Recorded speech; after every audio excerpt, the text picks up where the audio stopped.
Assalamualaikum warahmatullahi wabarakatuh. Waalaikumsalam.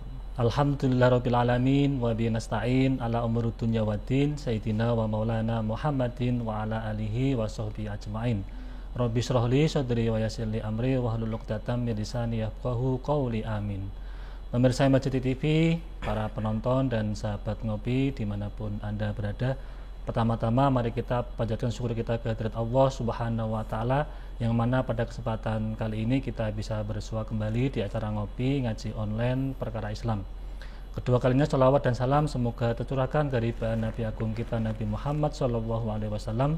Semoga mahabbah kita kepada baginda Rasul dapat memberikan kemudahan hidup di dunia dan kelak di yaumil qiyamah kita mendapatkan syafaatnya, amin amin ya rabbal alamin. Pemirsa Majid TV, penonton dan sahabat ngopi dimanapun Anda berada, alhamdulillah kali ini kita bisa berjumpa kembali di acara ngopi ngaji online perkara Islam, dan ini sudah sampai di episode yang ke-128. Seperti biasa pada episode kali ini saya sudah ada teman ngopi. Ini ada Mas Aldi. Assalamualaikum Mas Aldi. Waalaikumsalam warahmatullahi wabarakatuh. Kabarnya gimana Mas? Alhamdulillah baik. Mas Baik Aldi ya? gimana? Alhamdulillah baik Mas. Nah, baik juga ya. Nah, Alhamdulillah. ini Mas Aldi, ngopi kita nanti mau kemana ini? Ini kan sebentar lagi mau momen Idul Adha ya Mas Anis. Oh momen, iya Idul Adha, betul. Nah itu kalau Mas Anis sendiri kurban enggak tahun ini Mas Anis? Kurban, setiap hari kurban saya itu. Kurban perasaan Mas Anis. Bisa jadi. Karena kan ini Mas Aldi, jadi kurban itu kan secara harfiah kan artinya itu mendekatkan. Nah, jadi kalau secara harfiah mendekatkan berarti kan kita bisa saja kurban setiap hari. Karena kalau pas momen kurban kan kadang yang mungkin badannya kayak saya kan suka dipercandain juga kan Mas Anis. Oh, sering dipercandai. Mau dikurbankan atau mungkin yang jenggotnya kayak dikit-dikit itu kayak dikira kayak kambing itu kan kayak gitu juga Mas, dipercandain mau dikurbankan gitu loh Mas Anis. Nah, mungkin makna kurban itu juga kita perlu tahu juga sih Mas Anis. Iya betul Mas, artinya ya? biar tidak jadi bahan bercandaan gitu Mas ya. Karena kurban ini kan sebuah ibadah yang memang ibadah mulia kan begitu. Jangan sampai nanti kurban ini menjadi bahan ejekan atau mungkin jadi apa istilah itu untuk mengamankan diri bahwa dia sedang kurban perasaan, nanti itu jadi masalah kan itu. Kurban perasaan. Nah, untuk mungkin kita malam ini sudah ada tamu Mas ya. Nanti biar sumber nggih. Biar menjelaskan tentang makna kurban dan apa itu filosofi kurban nanti. Iya. Atau langsung kita panggil Mas? Langsung panggil aja Mas Anis. Oke, kepada Kiai Khalid Mas Hari, waktu dan tempat kami persilakan. Monggo Kiai. Monggo Kiai. Assalamualaikum. Waalaikumsalam. Waalaikumsalam warahmatullahi wabarakatuh. Monggo. Okay. Rame-rame nih, asik ini. Pak Yai, pripun kabare? Alhamdulillah Mas Anis. Ini sehat ya? Sehat. Satu lama nggak pakai jenengan ini? Setahun ya Mas. Setahun. Luar Dulu biasa. Terakhir kita filosofi haji dan umroh. Sekarang filosofi kurban. Sekarang filosofi kurban. Karena ini Pak Yai, kita kan mendekati hari raya kurban. Betul. Nah ini penting buat kita bagaimana itu kurban itu bisa dimaknai dengan baik. Tadi kan Mas Aldi mengatakan bahwa kadang itu malah kurban jadi bahan ejekan. Misalkan Mas Aldi dengan badan yang big ini kan mau dikurbankan itu jadi masalah kan Yai. Nah, mungkin sebelum jenengan menyampaikan tentang apa itu makna kurban dan filosofinya apa, ini nanti ada teman yang menyediakan kopi dulu karena ini acara ngopi Pak Yai. Harus ada kopinya. Harus ada kopinya. Supaya hidup kita nggak pahit ya berarti. Padahal kopi pahit ya. Yang maksudnya yang pahit itu biar kopi aja, hidup kita jangan gitu. Hidup kita jangan ya. Hidup kita kalau bisa manis itu ya. Gimana ya tentang filosofi kurban, terus makna kurban itu seperti apa, atau mungkin tentang bagaimana itu kurban itu awal mula terjadi itu, monggo. Mungkin maknanya dulu yang benar gitu sih. Bisa kita mulai? Nggih. Mas Anis. Nggih. Biasa kita tradisikan sebelum kita mulai. Nggih. Marilah kita baca Fatihah satu kali untuk orang tua kita ya. untuk guru-guru kita yang masih sugeng atau yang sudah meninggalkan kita. Moga-moga yang sudah meninggal diberikan maghfirah oleh Allah, Amin. dilapangkan kuburnya. Yang masih sugeng diberikan kesehatan dan bisa selalu khidmah untuk masyarakat, untuk santri semuanya. Al-Hadiniyah Al-Fatihah. Alhamdulillah.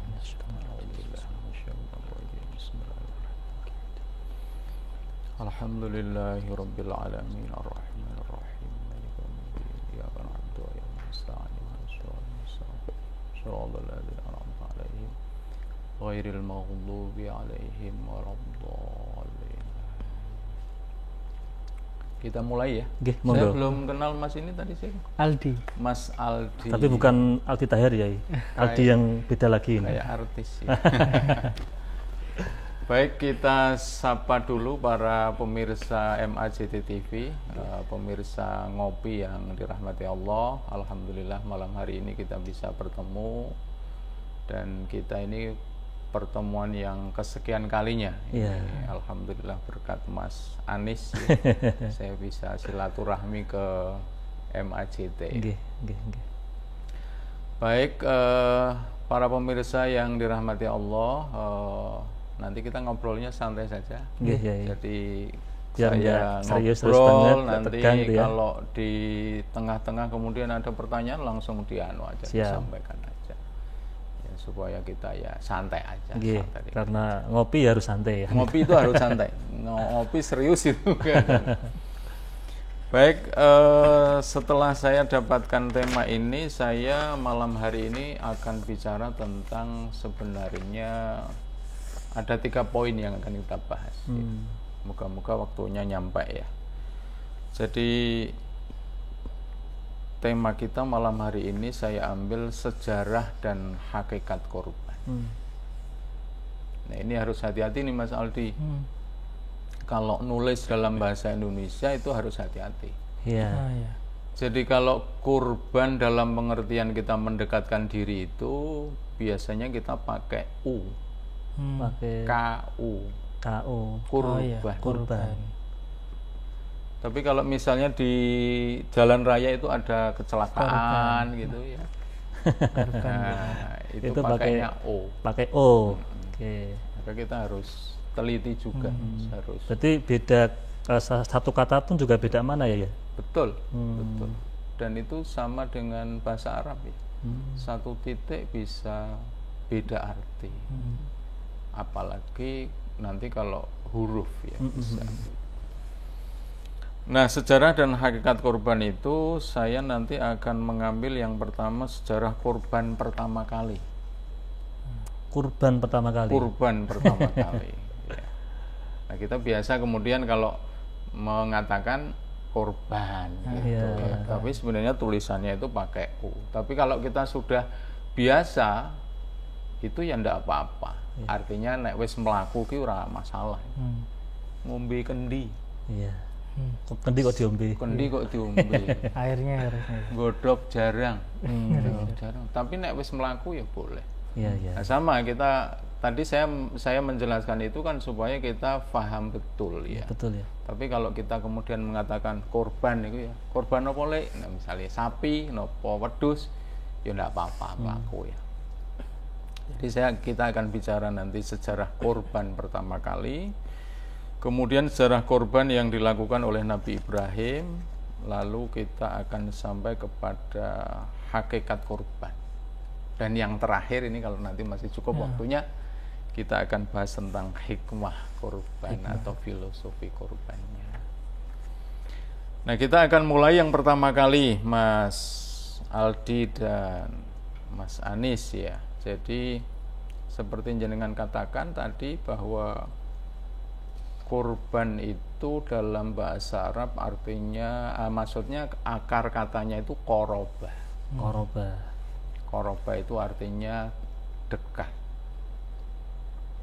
Kalau jenengan baca surat Al-Alaq itu wasjud waqtarib ya, supaya kita semakin dekat. Koroba waqtarib. Jadi posisi yang paling dekat antara Allah dan hambanya, hamba dan Tuhannya itu adalah posisi sujud. Jadi waqtarib dan mendekatlah. Nah, sejarah korban pertama kali nanti bisa dilihat di surat Al-Maidah, surat yang kelima di dalam Al-Quran. Di sana ada ayat yang ke-27 sampai 31. Itu menjelaskan tentang korban yang pertama kali. Saya bacakan ya Mas Aldi ya. Bismillahirrahmanirrahim. Watlu alaihim naba abnai adama bil haqq idh qarraba qurbanan fatuqubila min ahadihima walam yutaqabbal minal akhar. Dan ceritakanlah ya kepada kaummu, pada mereka, tentang kabar dua anaknya Nabi Adam. Naba abnai Adam, aslinya ibna ini. Jadi karena ini diizofahkan, nunnya menjadi hilang. Ini kita bicara gramatika ini. Dari santri-santri mesti ngerti ini. Nahwu, sorof itu harus ngerti, jangan nggak ngerti. Jadi Nabi Adam itu punya anak dua, namanya Qabil dan Habil ya.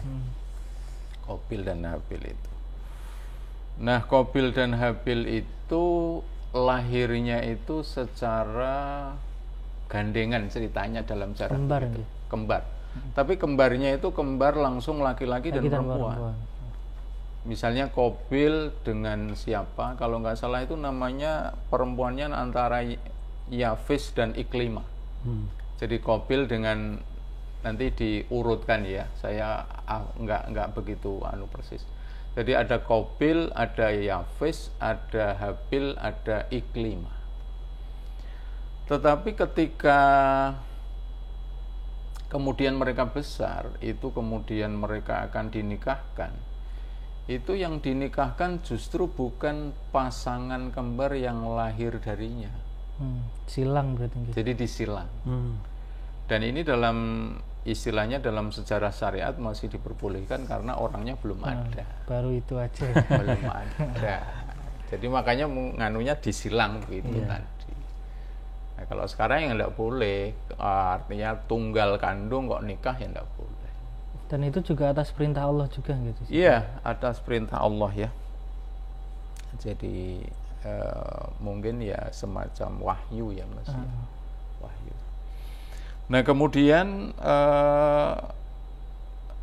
kalau kita baca ayat ini, kemudian mereka itu kedua-duanya itu berkorban, tetapi ada korban yang diterima, ada korban yang ditolak.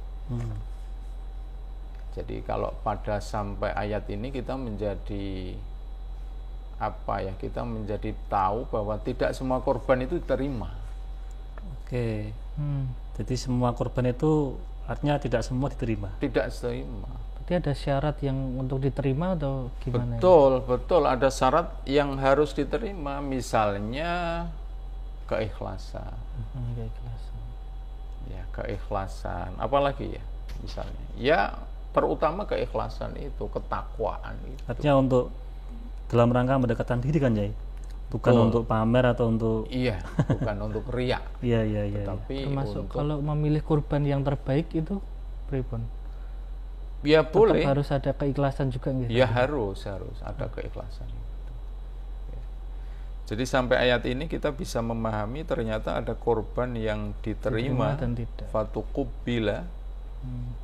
Ada korban yang tidak diterima. Jadi misalnya hari ini kita melihat melihat banyak orang yang berkorban itu.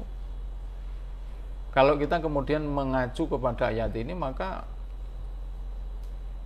ya memang kita tidak tahu ya, tidak tahu dalam pengertian karena yang bisa tahu bisa tahu keikhlasan itu kan pribadi masing-masing dan Allah itu.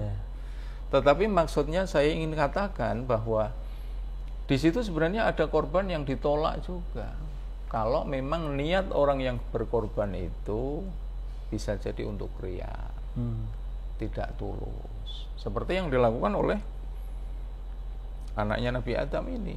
Ternyata ada salah satu anaknya yang korbannya itu bukan dari keinginan ketulusan hati. Ya, qala la aqtulannaka qala innama yataqabbalullahu minal muttaqin. Nah, ini kemudian kita ketemukan kata kuncinya ini Mas Aldi. Bahwa korban yang diterima itu adalah korban dari mereka yang bertakwa. Orang-orang yang muttaqin. Bertakwa ini syaratnya. Takwa kalau yang sederhana itu ya menjalankan perintah Allah, menjauhi larangannya. Jadi larangannya apa?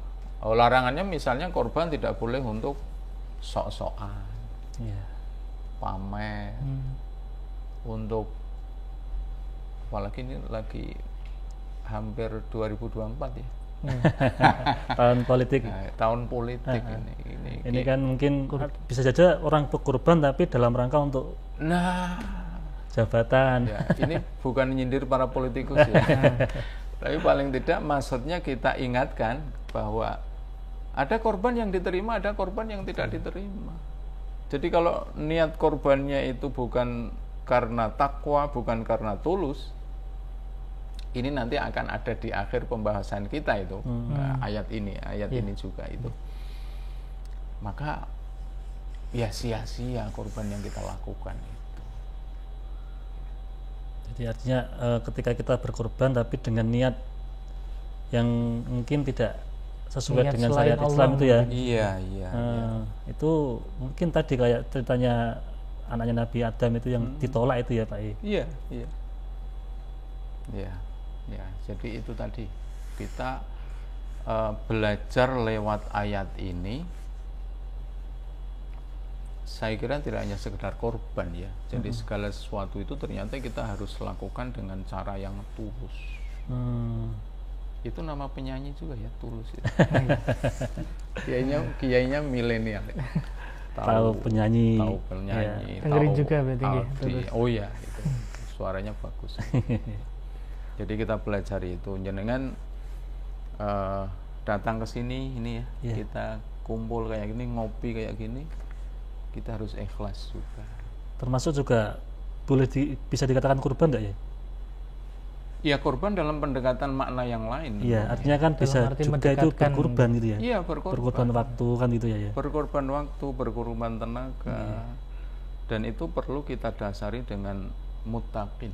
Betul. Dengan ketakwaan, dengan keikhlasan. Jadi teman-teman yang di sini ya harus ikhlas. Biar tidak tertolak ya. Betul, tertolak. Nanti kalau tidak ikhlas nanti walam yutaqabbal, tidak diterima. Kalau tidak diterima ya sia-sia. Ngapain kita sholat, jengklat-jengklit tapi kita nggak keikhlasan. Puasa nggak ikhlas. Ngopi nggak ikhlas. Gitu. Wis ono kopine kok ora ikhlas piye. Ya itu ya. Jadi ini adalah sejarah korban yang pertama kali. Ya.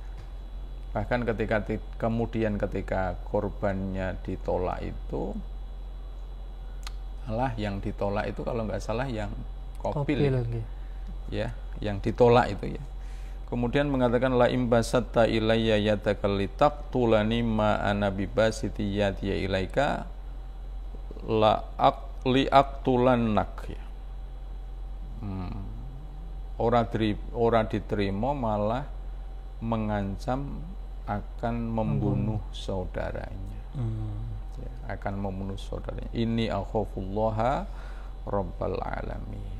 Ya, jadi ini saya kira sikap orang yang tidak gentle ya. Ya, ditolak lalu tidak terima. Marah. Lalu marah. Kalau teman-teman biasanya dulu ditolak bukan bertindak ya. Orang gentle berarti ya. Orang gentle. Ditolak ya wis. Ikhlas. Ikhlas. Ikhlas tadi. Ikhlas menjadi kata kunci tadi. Ya. Karena kalau ditolak kemudian marah, kemudian hari ini katanya tidak bisa move on ya. Itu ya kita susah sendiri, kita nggak bisa apa. Justru malah itu berimbas kepada diri sendiri ya. Iya, Ketika kita ditolak, kemudian kok tidak terima, tidak ikhlas, kemudian membuat hal-hal yang tidak diinginkan, itu kan sama saja kan juga menyakiti diri sendiri. Menyakiti diri sendiri, ya. Makanya ikhlas tadi kembali lagi, korban diterima hanya dari orang-orang yang ikhlas. Kemudian kita belajar bahwa segala sesuatunya harus kita lakukan dengan ikhlas. Betul. Nah, orang ikhlas aku wegah ini, Mas. Lurus. Tenang. Ya, karena modelnya kan kayak orang NU ya, Mas, jenengan. Nah, kalau nengongkon dadak tapi sing dikongkon ya wong NU juga, sehingga didadaki wis biasa. Fisabilillah sih San. Sabilillah. Alhamdulillah. Jadi ini benar-benar korban yang luar biasa. Korban. Jadi mengajari kita tentang kurban yang sebenarnya ya. Korban yang sebenarnya, jadi korban itu dalam pengertian yang luas tidak hanya sekedar beli kambing, beli sapi, beli onta dan sebagainya, kemudian kita alirkan darahnya untuk kita bagikan. Ya, itu riwayat korban yang pertama. Ya. Awal sejarah kurban ya. Sejarah korban yang pertama. Jadi kalau jenengan ditanya orang misalnya kapan korban itu mulai, ya sudah sejak Nabi Adam. Sudah ada kurban. Sudah ada korban sejak Nabi Adam itu. Ya, malah lebih awal lagi, lebih awal. Ya. Sekalipun pada waktu itu kurbannya itu kalau tidak salah yang satu hasil ternak dan yang satu hasil pertanian. Iya, ya? betul. Jadi belum ada korban yang seperti hari ini kita laksanakan. Kan baru awal pertama kali manusia itu kan mungkin juga belum. Kalau sekarang sudah ada aturan yang baku yang resmi harus diikuti. Dulu kan mungkin ya yang ada ya antara ternak dan binatang kan ya. Antara ternak dan binatang. Ya. Nah, yang menarik lagi kaitannya dengan ayat ini adalah ketika mereka kemudian sudah terjadi saling pembunuhan itu, karena tadi ditolak itu, kemudian malah itu berarti Qabil dan Habil itu bertengkar sampai saling membunuh. Saling membunuh itu. Gara-gara ada yang ditolak tadi korbannya. Iya. Ya. Kemudian yang menarik di sini adalah ternyata bahwa manusia itu tidak punya ilmu.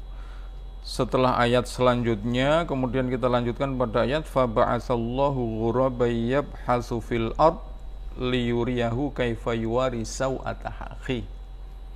Jadi ketika si Habilnya sudah meninggal, yang meninggal Habil ya, Mas? Yeah. Yang Habil meninggal itu kemudian dia bingung. Si Qabil itu. Si Qabilnya bingung, ini arep tak goning ndi? Tak pikul rono rene ngalor ngidul ngitan ngulon, itu enggak tahu cara menguburkan mayat, itu enggak tahu. Ya. Maka lewat ayat ini Allah menunjukkan ilmunya kepada Qabil itu, lalu Allah mengutus seekor burung gagak yabhasu fil ard. Yabhasu ngeruk-ngeruk bahasanya apa, Mas? Menggali tanah itu, kemudian itu sebagai simbol cara menutup bangkai saudaramu itu kayak gini gitu loh. Jadi lewat wasilah burung tadi ya, burung gagak. Jadi burung gagak itu sama persis, ada burung gagak yang satu hidup membawa burung gagak yang mati. Jadi ceritanya podo tukaran ini. Terus kemudian landai di tanah, terus menggali tanah itu, terus burung gagak yang mati itu kemudian dimasukkan ke dalam tanah lalu dikubur di tanah itu. Dan saya rasa itu si Qabil baru tahu. Jadi kalau tidak dikasih tahu sama Allah ya nggak tahu. Nah, Allah berarti ngasih tahu kita itu jalannya macam-macam, isyarahnya macam-macam. Termasuk yang ada di sekitar kita juga itu ilmu buat kita ya. Semuanya. Maka ada yang tersurat, ada yang tersirat. Jadi kalau Quran tersurat ya 30 juz. Tapi kalau yang tersirat, saya bisa ketemu Mas Aldi, jenengan bisa ketemu teman-teman. Ini bagian dari ilmu juga. Ya. bisa ketemu. Termasuk bagian dari ayat Allah gitu ya. Ayat Allah. Bagian dari ayat Allah. Lalu si Qabil mengatakan, qala ya wailata a'jaztu an akuna mithla hadzal qurabi fa wari sawatahi fa asbaha minan nadimin. Ya wailata itu ungkapan penyesalan. Kalau sekarang mungkin saya katakan, aku kok bodoh banget ya. Ternyata aku mengubur saudaraku sendiri saja nggak bisa, dan itu harus diajari oleh burung gagak. Maka dikatakan a'ajaztu an akuna mithla hadzal ghurab, saya itu justru lemah dibandingkan dengan burung gagak ini yang bisa menutupi aib saudaranya. Fa asbaha minan nadimin, kemudian orang yang membunuh tadi, Qabilnya tadi, termasuk orang-orang yang menyesal. Nadama itu menyesal. Nadimin ya. Nazimin beda lagi ya ini ya. Nazimin itu orang yang tertib, orang yang teratur pakai dha. Nah, tapi kalau nadimin itu orang-orang yang menyesal. Jadi kalau orang sudah melakukan satu kejahatan, ya apalagi ini pembunuhan, itu biasanya ya akan teringat terus, Mas. Maksudnya teringat perbuatannya, sehingga termasuk dia orang-orang yang menyesal gitu. Termasuk ini kan pembunuhan pertama kali di dalam sejarah manusia. Sejarah manusia, iya, pembunuhan pertama kali.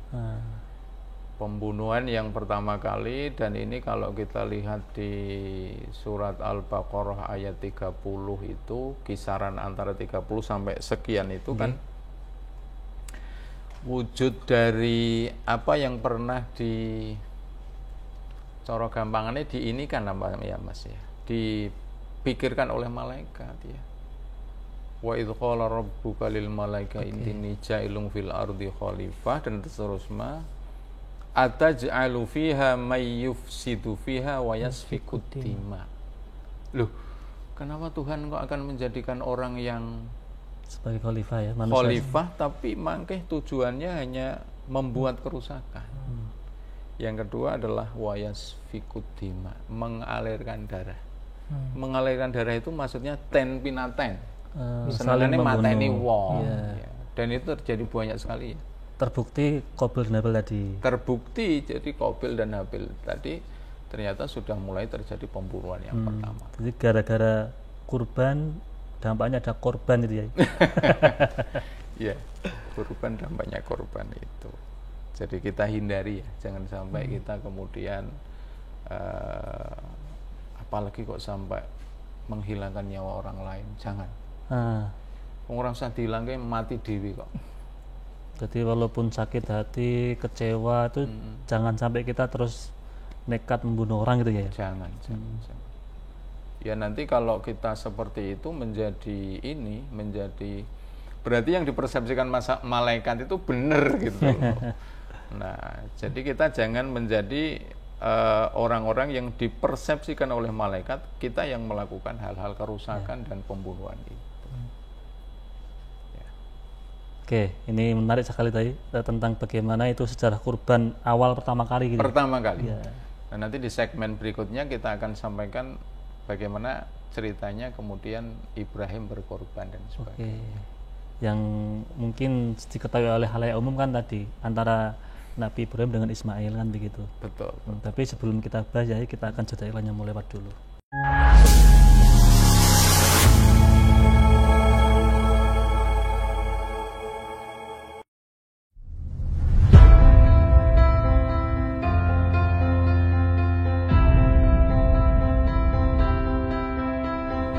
Masjid Agung Jawa Tengah kini hadir dengan berbagai pelayanan dan fasilitas yang membanggakan. Berdiri di pusat bumi Jawa Tengah, masjid ini semakin kokoh menciarkan ajaran agama Islam, tidak hanya di kancah lokal dan nasional, tapi juga internasional.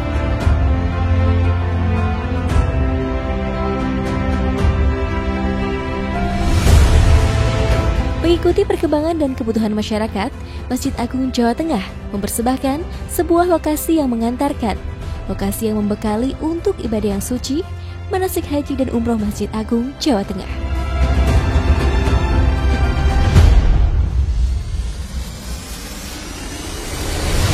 Dilengkapi replika bangunan Ka'bah, Bukit Safa dan Marwah, beserta area manasik yang luas, maka lokasi ini tepat untuk menjadi pilihan Anda melakukan proses manasik sebelum melaksanakan ibadah yang suci. Dengan 2 pintu gerbang utama, sistem keamanan yang sudah modern, area parkir yang luas semakin memudahkan Anda dalam beribadah maupun kenyamanan dan keamanan selama proses manasik berlangsung.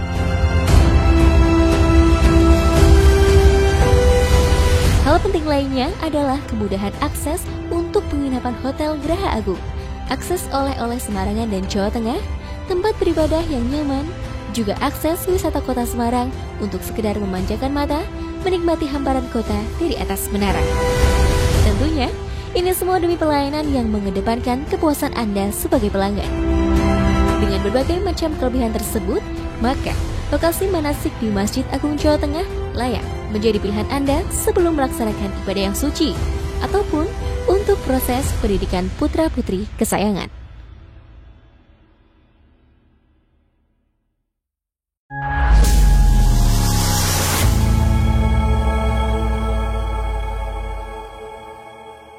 Pemirsa Masjid TV, para penonton dan sahabat ngopi dimanapun Anda berada, kembali lagi bersama kami di acara ngopi ngaji online perkara Islam. Ini masih bersama Kiai Khalid Masyari dan Mas Aldi. Nah, Pak Yai, tadi jenengan menarik sekali menyampaikan tentang sejarah kurban awal pertama kali itu kan. Juga ada pembahasan tentang pembunuhan, kemudian kurban dan pembunuhan gara-gara perempuan, keroyokan perempuan tadi kan. Nah, sekarang tentang bagaimana itu yang mungkin khalayak umum diketahui sejarahnya, bagaimana Nabi Ibrahim dan Nabi Ismail itu berkurban itu bagaimana ya? Baik, saya pengen yang pasti-pasti ya Mas Aldi. Yang apa itu ya? Dalam pasti itu kita langsung informasinya A1. Oke, dari pusat langsung ini ya. Jadi kemarin kan A1 seperti Denny Indrayana itu yang rame. Nah ini A1 yang pasti ini. Oke, siap. Baik, pada segmen yang kedua kita akan berbicara tentang sejarah kurbannya Nabi Ibrahim alaihissalam. Sebagaimana hari ini kita ketahui bersama. Jadi sebenarnya awalnya itu kayak apa? Menurut informasi yang disampaikan oleh Al-Quran itu kayak apa? Tentu kan beda cerita kan Yai, antara yang tadi Qabil Habil dengan Nabi Ibrahim dan Nabi Ismail. Lain ceritanya. Jadi kalau yang awal tadi kelihatannya masalah perempuan. Seperti yang kemarin kita lihat itu, pembunuhan yang kemudian dihukum mati itu juga masalah perempuan. Maka hati-hati ya Mas, ini perempuan itu bahaya. Maka kita akan lihat di surat As-Saffat ya, surat yang ke-37 di dalam Al-Qur'an, ayatnya ayat 99 sampai 107. Bismillahirrahmanirrahim. Wa qala inni dzahibun ila rabbi sayahdin rabbi habli minas sholihin. Jadi Nabi Ibrahim yang lama tidak punya keturunan itu, dia mengatakan, kalau saya pergi ke Tuhan saya, itu pasti aku akan mendapatkan petunjuk. Ini satu pembelajaran untuk kita. Jadi kalau kita pergi, ya pergi ke Tuhan kita, jangan ke tempat-tempat yang lain. Karena kalau kita perginya ke Tuhan kita, ke Allah, itu pasti Allah akan memberikan petunjuk. Walaupun secara lahiriah pergi kerja, pergi ke kampus atau apa itu? Bukan, dalam pengertian pergi ini adalah kiasan. Oh, kiasan. Bukan dalam pengertian kita pergi ke tempat ini, ke tempat ini. Artinya kalau kita punya masalah, kita punya problematika, ini kita harus seperti apa yang dilakukan oleh Ibrahim. Dia perginya langsung ke Allah. Saya. Nah kasusnya kalau kita cocokkan dengan ayat ini ya ketika Nabi Ibrahim lama tidak dikaruniai keturunan. Oke. Jadi kalau hari ini kok ada orang yang lama tidak dikaruniai keturunan, yono sanate. Oke. Sanate Nabi Ibrahim Oke. lama. Meskipun kemudian ada. Hmm. Tapi saya nggak tahu ini kalau sampai hari ini belum diketemukan jodohnya itu sanatnya di mana? Lah itu aku yang mau tanyakan ya. Ada sanatnya ada itu. Mau mencari sanad ini kayaknya. Mau mencari sanat. Sanad Ya. kejombloan nih. Betul ya. Jadi gitu ya.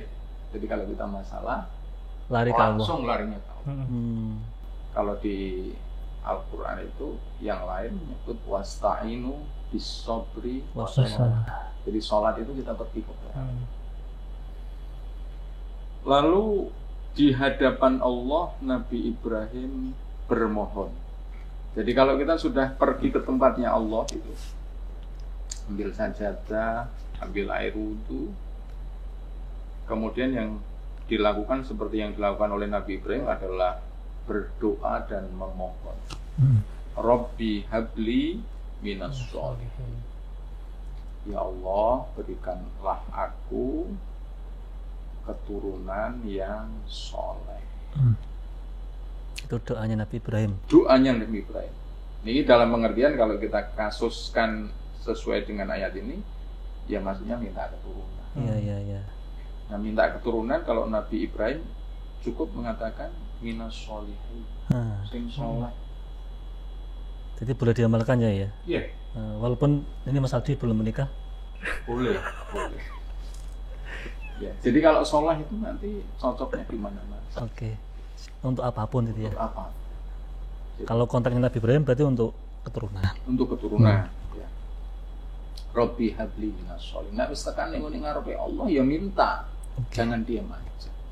Minta apa yang dimintakan. Nah, minta itu bahasanya bisa macam-macam Mas Aldi. Nek sampean pinter bahasa Arab ya ngomong bahasa Arab. Oh ya. Bahasa Inggris ya bahasa Inggris. Nek ora iso, kalau saya menyarankan justru pakai bahasa yang bisa dipahami sehingga jenengan akan masuk ke dalam hati. Ora iso bahasa Arab, bahasa Arab ditakoki iku njaluk apa ora ngerti. Iya. Doanya panjang, Arab semua, tapi ditanya itu doa apa, enggak tahu gitu kan, repot ya. Ternyata malah doa masuk kamar mandi kan. Malah doa kadang doa makan, Allahumma barik lana, kadang njaluk ya anak. Makanya doa itu ya yang bisa aja. Ini kalau saya pernah baca di satu media itu ketika Arab itu sudah kering kerontang, Oke. itu semua ulama Arab itu tidak dalam pengertian tidak doanya pada tidak dikabulkan. Akhirnya ada yang mengatakan, "Wilu, sampean njaluk donga karo wong kuwi." Kalau nggak salah saya baca itu yang diminta untuk doa itu Imam Nawawi. Yang dari kita yang di Arab Indonesia itu. itu loh yang di pojokan itu loh. Nah itu Imam Nawawi. Imam Nawawi doanya itu katanya Mustajab. doanya dalam pengertian tadi orang bahasa Arab. Oke. Bahasa Jawa. Bahasa Jawa. Doanya hanya gini, ya Allah, Arab sudah kering kerontang. Mbon banyu itu ingin dengan paringi udah. Setelah doa itu masalah di hujan pun. Terus kesimpulan sederhana. Ternyata doa Jawa lebih mandi dari doa Arab. Sederhananya seperti itu. Sederhananya ini arep memaknai terserah. Tulisan itu yang ini saya baca yang pernah cerita di media itu adalah Kiai Khalwani Purworejo itu. Nggih. Jadi doa bahasa Jawa itu ternyata lebih mustajab daripada doa Arab. Karena wong Arab ndonga ora langsung dikabulke. Tapi begitu wong Jawa ndonga ini nganggo Jawa langsung dikabul. Tapi juga itu kan tergantung Orangnya. manusianya tadi. Pasti. Kan jangan-jangan nanti siapapun orang Jawa kalau berdoa dianggap itu mustajab kan repot ya. Nah, poinnya adalah begini tadi saya katakan. Poinnya adalah kalau jenengan minta, Iya. itu harus tahu yang diminta. Oke. Paham. kalau misalkan ya berdoa, ini agak melenceng sedikit. Tapi tadi bingung mau minta apa, kemudian diam terus yakin bahwa Allah itu tahu tentang apa yang ada di hati kita, itu gimana? Ya akhirnya kita ambil yang doa sapu jagat. Oke, biar simpel ya, Simpel. dirangkum di situ gitu ya. Atina fid dunya hasanah wa fil akhirati hasanah wa qina adzab. Benar. Jangan jenengane doa jagate disapu. Mulai jagat dunya sampai jagat akhirat. Niku sing gawe jenengan ya ora ngerti aku nek ditakok. Kok iso diarani doa sapu Jagat. Kalau sapu jagat kan Jawa. Ora ana bahasa Arab sapu jagat apa ora diarabke sapu jagat. Nah, ketika minta kemudian langsung fabasyarnahu bighulamin halim. Lalu Allah kemudian memberikan kabar gembira kepada Ibrahim itu dengan anak yang halim. Itu mudahnya yo soleh, yo bagus, halim. Jadi ini kalau kita maknai sederhana itu, begitu doa ternyata Allah langsung mengabulkan. Ud'uni istajib lakum. Ya ini kalau disamakan dengan sampean nonton TV padha karo delok berita. Berita iki nggih nandur jagung kan nggih sak detik ya Mas. Iya kan? Nggih. Terus 2 detik wis panen. Wis panen. Ya, terus 3 detik wis jadi makanan Allah. Kan gitu. Nah, sama ini di dalam Al-Qur'an ya ora cerita suwe-suwe, kesuwe. Ceritanya ya langsung itu. Begitu doa Langsung dikabulkan. Begitu nanam, begitu sekolah dokter langsung Sudah dokter. sinetron. Nah itu ya. Fabasyarnahu bighulam halim. Artinya kemudian apa? Kemudian Nabi Ibrahim lewat ayat ini sudah punya Ismail. Sudah punya Ismail. Terus falamma balagha ma'ahu as-sa'ya qala ya bunayya inni ara fil manami anni azbahuka fanzur madza tara. Ketika Ismail sudah sampai kepada umur bisa berusaha dengan Ibrahim, kemudian Ibrahim mengatakan, wahai anakku, sesungguhnya aku bermimpi di dalam tidurku, aku menyembelihmu, fangdur madza tara, maka pikirkanlah oleh. Jadi barendu anak dikabulke, berkuwi langsung dikon nyembelih karo Allah. Lewat isyarah mimpi tadi. Lewat isyarah mimpi. Tapi sebenarnya sebelum cerita ini Mas, ini kalau di kitab yang lain dijelaskan, sebenarnya Allah memerintahkan Ibrahim untuk menyembelih itu tidak semata-mata menyuruh. Tidak semata-mata menyuruh. Tapi ada kisah yang melatari kenapa Pak kemudian Allah mencoba Ibrahim dengan kalimat sembelih anakmu. Itu diceritakan, saya baca di Durratun Nasim itu kisahnya adalah Nabi Ibrahim itu seorang nabi yang kaya. Kaya ini saya bahasa milenialnya apa Mas? Crazy rich. Crazy rich ya. Miliarder. Kalau korban beliau 1000 ekor kambing. Korbannya Nabi Ibrahim. 1000 kambing. Luar biasa. 300 sapi. 100 unta. Nominalnya biar Mas Aldi itu. Kayak pintar matematika gitu. Jadi kalau dibandingkan dengan hartanya Crazy Rich belum ada sebandingnya. Betul.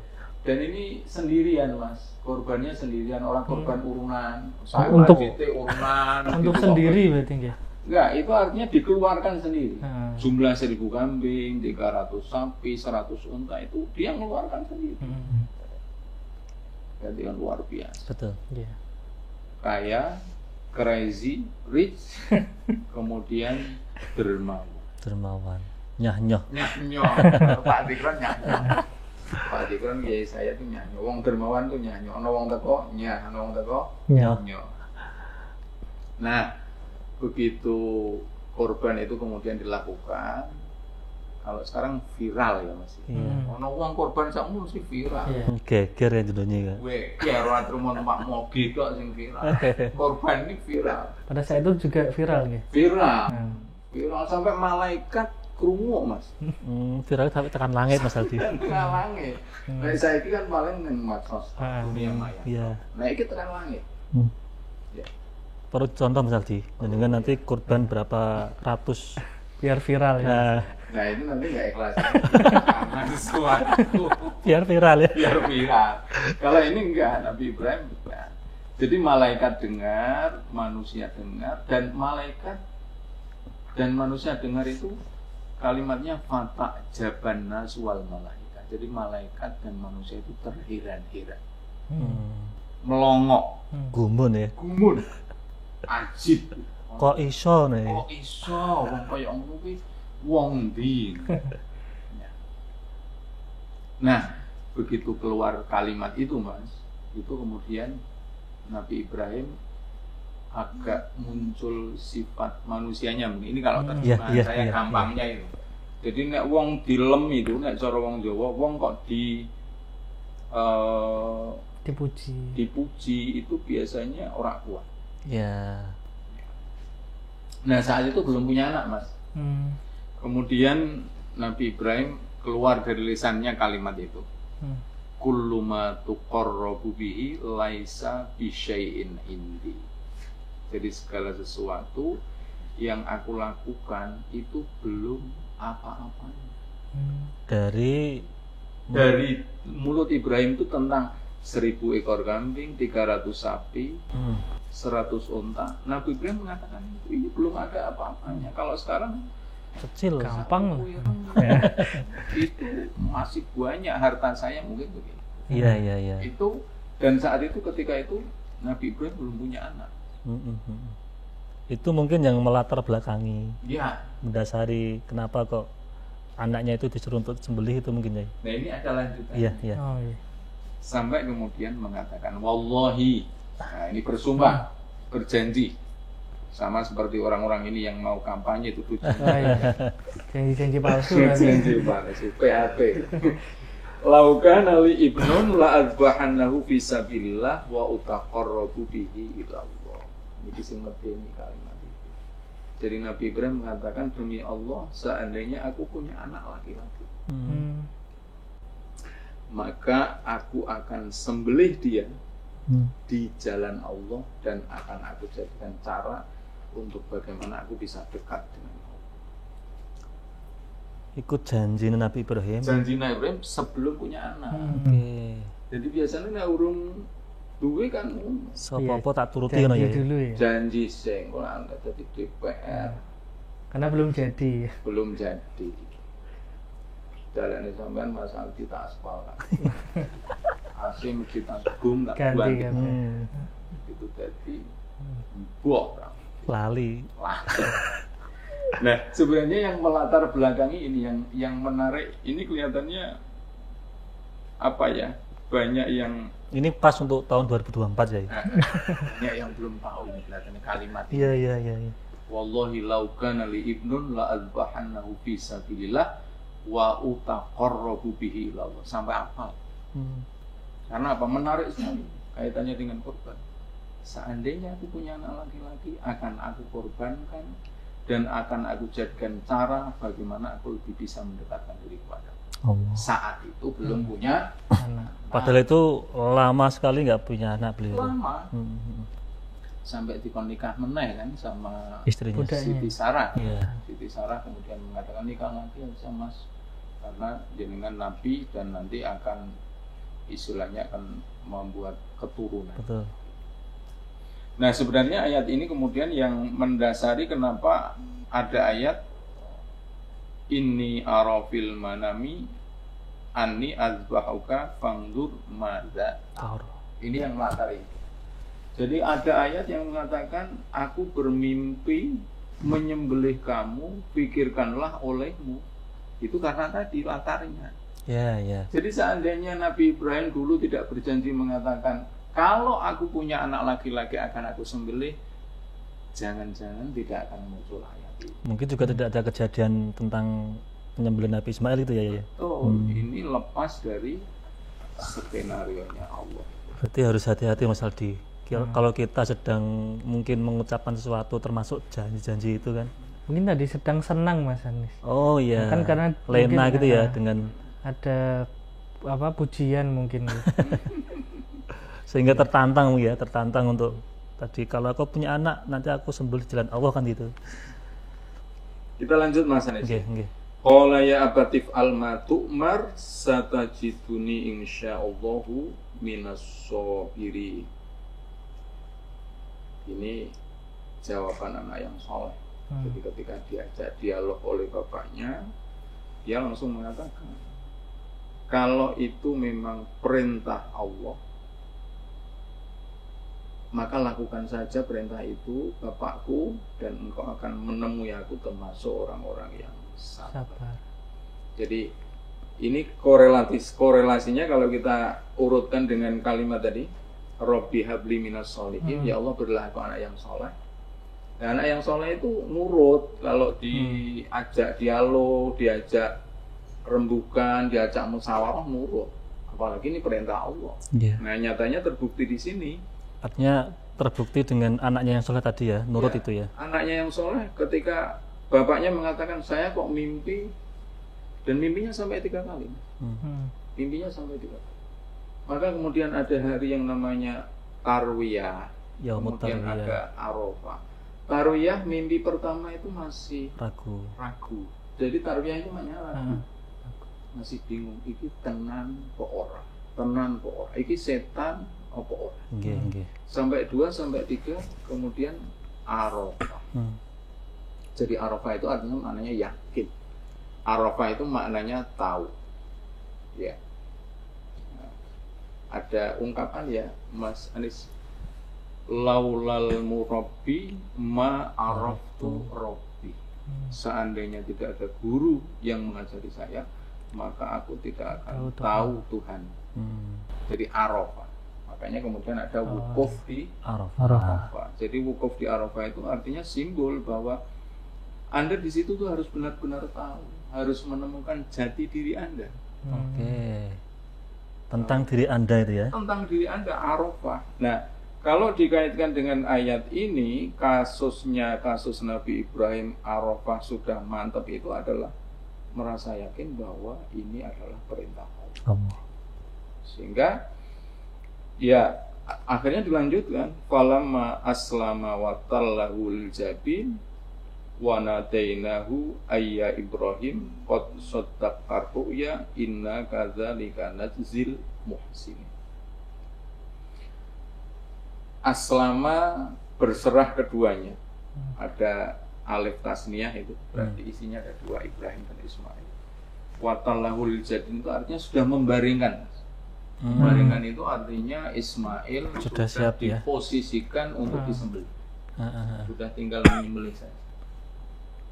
Lalu saat itu Allah memanggil Nabi Ibrahim dengan mengatakan, engkau benar-benar telah membenarkan mimpi itu dan aku akan membalas orang-orang yang berbuat baik. Jadi lewat Arafah tadi kita tahu Nabi Ibrahim sudah meyakini bahwa itu memang perintah Allah.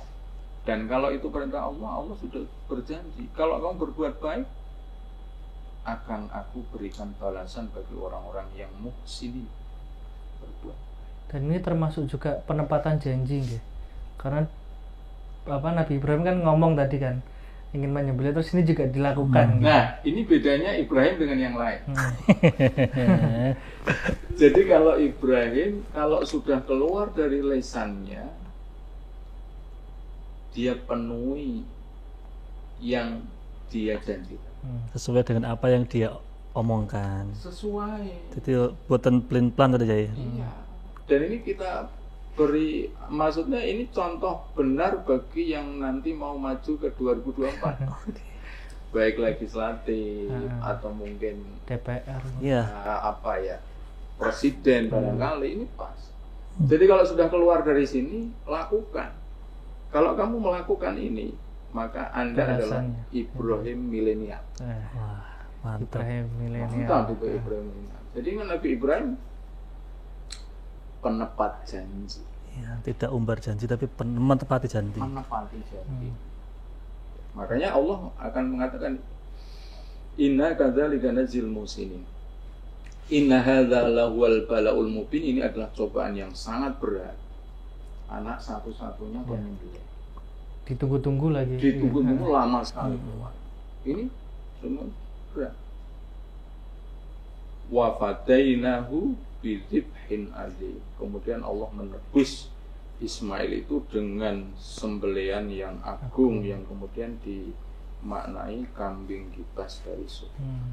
Ini maknanya Mas Anis dan Mas Aldi setelah teman-teman sekalian. Kalau orang menepati janji, Ya. ya ini orang menepati janji 2024 ya. Iya. Kalau orang menepati janji, pertama dia akan dicatat baik oleh Allah, Oke. Nadzil Muhsini. Azil musini. Yang kedua, barangnya masih utuh. Yang ketiga, Allah akan memberikan ganti. Nyatanya Ismail masih utuh, masih hidup. Ya, kemudian apa? Diganti dengan sembelian yang agung. Ya, kalau janji tepati, kalau janjian janji tepati, semuanya akan diganti oleh Allah. Itu Mas Aldi dan para pemirsa, kalau janji harus menepati. Karena sekarang banyak yang ngobrol janji ya. Ya, obrol janji. Mungkin kalau ada apa yang kita sayangi itu kalau dikorbankan kita juga eman-eman juga nggih. Padahal kan kalau kita lihat tadi di Nabi Ibrahim, kalau kita mau mengorbankan apa yang kita sukai, itu nggak bakal hilang yang kita sukai itu, tapi malah diganti dengan balasan yang agung. Ya, dan semuanya di mata Allah itu, kalau saya mengatakan tidak apa-apanya. Kalau Allah nyuruh apa, kemudian kita lakukan, ya kita lakukan. Los aja ya. Loh, Ya, karena itu yang merintah pusat kan itu ya. perintah pusat A1. Iya. A1. Oke. Jadi itu sedikit sekelumit. Kemudian kenapa apa itu namanya korban itu kemudian dilakukan sampai hari ini dengan hewan. Jadi kalau tadi kan tanaman masih dengan hewan. Kalau sekarang eranya Ibrahim itu sudah Hewan. Ya. Jadi ceritanya sejarahnya itu. Siap. Sejarahnya di surat As-Saffat. Mungkin ada pertanyaan dari teman-teman, Mas. yang Oke, mau monggo. ditanyakan. Ini ada temen yang mau tanya kayak ini. Oh, nggih. Nggih. Monggo, Mas Anang. Assalamualaikum warahmatullahi wabarakatuh. Waalaikumsalam. Izin bertanya Kiai, saya anak Fatur Roman dari sahabat Risma JT remaja mriki. Mengenai fenomena di masyarakat, ada salah satu panitia itu mungkin berpendapat menjual hewan kurban untuk kebutuhan operasional, untuk kebutuhan Panitia. ya panitia gitu, bagian yang nyembelih mungkin, ada yang mungkin transportasi itu buat kebutuhan intinya pada saat korban itu. Nah, yang ingin saya tanyakan bagaimana hukumnya menjual hewan kurban niku Kiai. Matur suwun sangat. Wassalamualaikum warahmatullahi wabarakatuh. Waalaikumsalam warahmatullahi wabarakatuh. Ini Terima kasih. fenomena milenial juga ya, sering terjadi mungkin ini. Ya. Ya, jadi ini kelihatannya di mana-mana. Iya, makanya kan perlu dipertanyakan apakah itu boleh atau tidak kan gitu. Iya. Jadi pertama yang ingin saya sampaikan, kalau orang sudah berkurban, ya, sudah berkurban, sudah diserahkan panitia, Oke. maka itu logikanya milik panitia. Misalkan saya kurban, tak serahkan ke Mas Aldi sebagai panitia kurban. Iya, MAJT misalnya. Ya, Iya. berarti saya sudah tidak punya hak tentang kurban itu. Sudah tidak punya hak, dan haknya menjadi dalam pengertian haknya Mas Aldi. pengelolaannya Oh. adalah di Mas Aldi. Nah, biasanya ya Mas Anang ya, yang kita susah itu kan antara mengelola itu. Oh, si pengelola itu atau panitianya itu. Nah, dalam pengertian biasanya ini kan hanya sebatas kalimat kulit dan kepala biasanya. Ya, Dan ya, sebagainya. ya. Kalau kalimatnya Mas Anang tadi kan menjual daging kurban. Jadi ini ingin saya ibaratkan begini misalnya. Saya mendapatkan bagian daging kurban dari MAJT. Sudah dikasihkan saya. Kalau itu sudah dikasihkan saya, maka saya punya hak penuh untuk saya apain itu. Mau dimasak atau dijual itu Mau bebas. dijual nggak masalah. Maka fenomenanya yang lain selain itu ya Mas, itu nanti sate-sate rodok gemurah Mas. Oke, betul, betul. Karena apa? Sing do untuk daging kurban ini si loro telu papat lima enam pitu itu orang do masak daging tapi dagingnya didol nang ngene wong dodol sate. Sehingga sate rodok gemurah.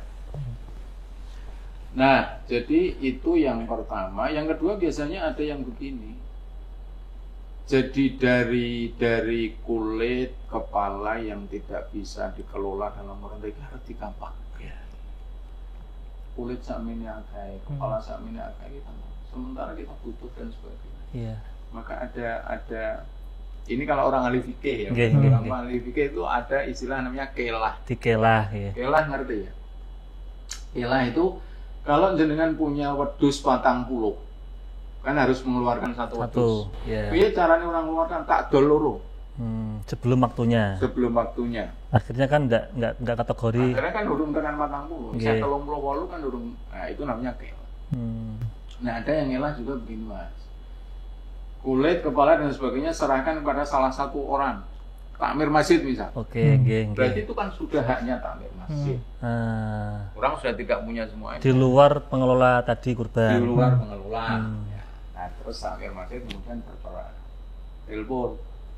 Mas iki aku duwe kulit sapi, ndas, sikil dan sebagainya. Jadi kan iso DKI ganti piro misalnya. nggih. Kan. Itu berarti kelahnya seperti itu. Kelahnya biasanya Itu boleh. boleh enggak Pak? Karena sudah diserahkan tadi nggih. Karena sudah diserahkan sama satu orang. Jadi sudah diserahkan ke orang lain di luar Orang panitia. lain, iya. Sudah diketahui. Nah, sudah diserahkan kan sakarepku dhewe. Iya.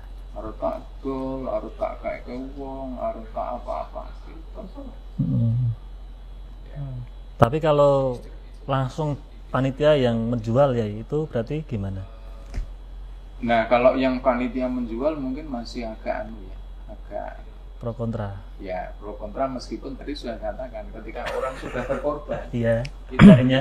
haknya sudah beralih ke Panitia. Mesti kayak gitu. Ke panitia. Ya meskipun panitia ya punya rambu-rambu. Iya, gitu. iya. Kemudian garpu-garpu dikaik lalu dijual sembarangan. Itu kan Kan tadi kan juga pertanyaannya untuk kebutuhan panitia juga untuk Iya. itu kurban itu maksudnya. artinya bukan untuk kantongnya Iya, yang iya. dijual, itu kan enggak. Berarti masih ini ya, masih belum jelas hukumnya ya, Iya. boleh atau tidaknya itu. Tapi yang tadi yang dikalah itu boleh. Boleh. Oke, Mas Anang sudah jelas atau? Oke. Ada pertanyaan lagi mungkin Mas? Sampun Mas, Sampun. karena waktunya juga udah Oke. cukup kayaknya. Mungkin tadi ya yang poin ketiga Terakhir bisa hikmah di mungkin. Terakhir, ya, hikmah. Ya, bisa sampaikan disampaikan singkat ya. Baik, jadi filosofi dan hakikat kurbannya yang saya baru saja kemarin tuh mendengar kalimat begini yang ini kemudian tidak etis dan tidak elok menurut saya itu nanti kita cocokkan dengan surat Al-Hajj ayat 37. Jadi ada orang yang bilang gini Mas, kalau ada korban yang sapi itu kan biasanya untuk berapa orang?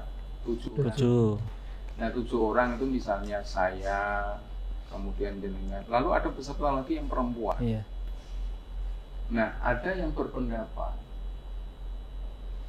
nah padahal ini nggak ada hubungan saudara semuanya itu, Orang luar semua. orang luar semuanya. Ada perempuan masuk 3, misalnya laki-laki 4, dan itu bukan ada saudara. Itu ada yang kemudian mengatakan begini, ojo dikumpulke kuwi wonge karena engko sesuk nek ning kono sapi siji ditumbaki wong 7 kan saru ana lanang.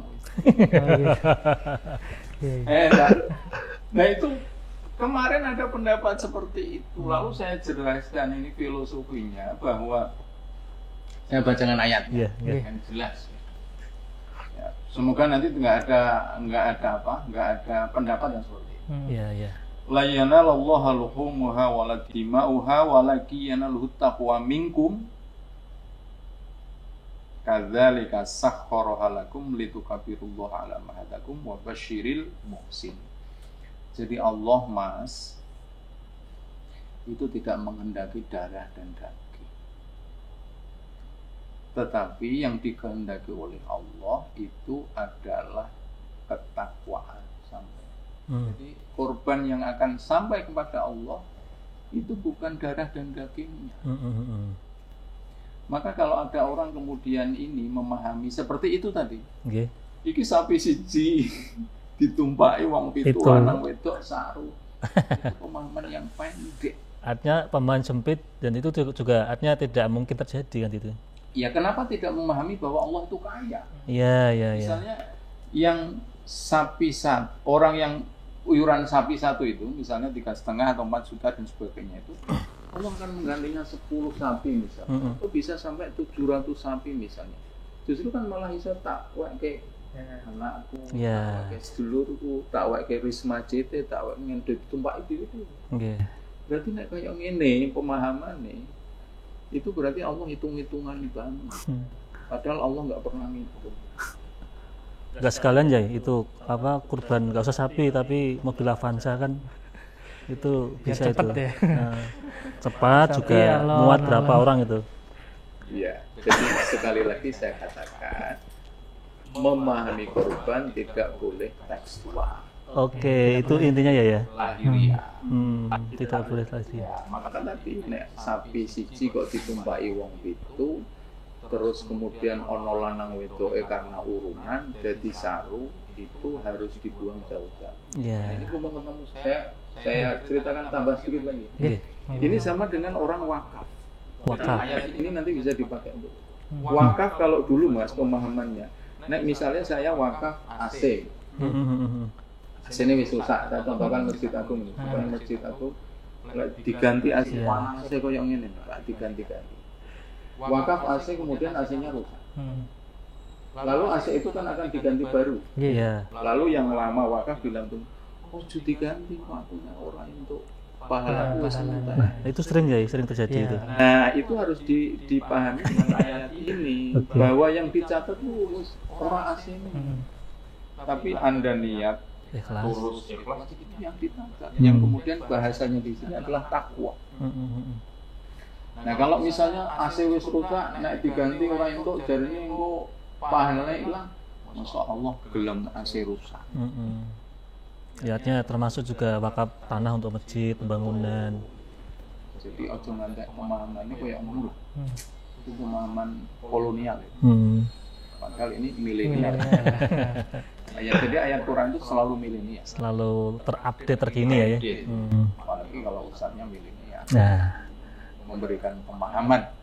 Milenial paham itu ya. Beneran pada orang anak-anak milenial kan bisa paham. Ya, bisa paham. Jadi jangan dipandang lahiriah tekstual. Maka saya katakan seperti ini juga bagian dari korban sebenarnya. Betul. Mendekatkan diri kepada Allah. Apalagi kalau ditonton banyak orang. Apalagi kalau subscribe-nya banyak. Ya. Kita berdoa ya biar subscribe-nya banyak, kemudian bisa untuk berkembangnya ngopi ini. Betul. Jadi saya kira itu yang ingin saya katakan.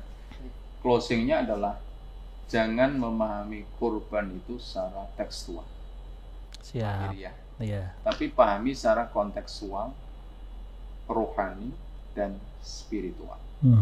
Itu kata kunci. Cukup matur suwun Pak Yai sudah memberikan pencerahan kita tentang bagaimana berkurban yang baik. Tidak tadi sembrono kurban tapi pamer kan itu kan ya. Mas Aldi juga terima kasih sudah nemenin saya ngopi. Tetap temenin ngopi saya untuk minggu depan dengan tema dan narasumber yang berbeda. Para pemirsa, para penonton dan sahabat ngopi dimanapun Anda berada, demikian ngopi pada episode kali ini. Saya selaku host, apabila banyak salah, mohon maaf yang sebesar-besarnya. Akhirul kalam. Assalamualaikum warahmatullahi wabarakatuh.